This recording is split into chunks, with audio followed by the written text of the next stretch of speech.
ఎక్కువ సంస్థ లేదు అని నేను గట్టిగా నమ్ముతాను. ప్రతిసారి నేను నా క్యాన్వాసింగ్లో పట్టణ సంఘం క్యాన్వాసింగ్లో కూడా అదే చెప్పిన, అరే ఈ కార్యక్రమాలతో పాటు మీరు చారిటీ కార్యక్రమాలు కూడా చేయండి. ఎందుకంటే ప్రతి పద్మశాలి కుటుంబ సభ్యుడు కొద్దిగా మన పైన గౌరవం పెరగాలన్నా, అంటే ఒక డబ్బులున్న వారిని పక్కన పెట్టి మామూలు వ్యక్తిని మనం తీసుకుంటే పద్మశాలి సంఘాల మీద గౌరవం పెరగాలంటే అంతో ఇంతో మనం ఖచ్చితంగా త్యాగం చేయాలి, వారికి సహాయం చేయాలి, సేవా కార్యక్రమాలు చేయాలని ప్రతిసారి చెప్తా ఉన్నాం. ఆ కార్యక్రమం చేయాలంటే ఇవాళ మనకున్న ఏకైక ఒక సంస్థ హాస్టల్ మాత్రమే. ఇక్కడ ఒక విద్యార్థిని మనం తయారు చేస్తే ప్రతి పద్మశాలి కుటుంబం బాగుపడుతుందని నమ్మే వ్యక్తిని నేను.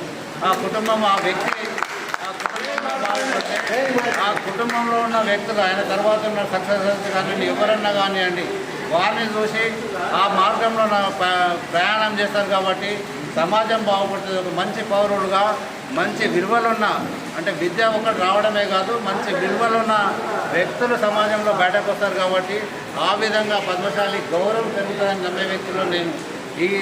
ఏదైతే నమ్మకం ఉందో నాతోని ఏకీభవించిన మీరు అందరూ ఈసారి అవకాశం ఇవ్వండి.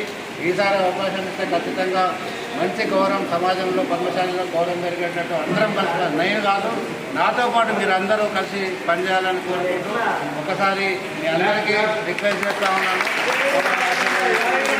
ఏదైతే మీరు పద్మశాలి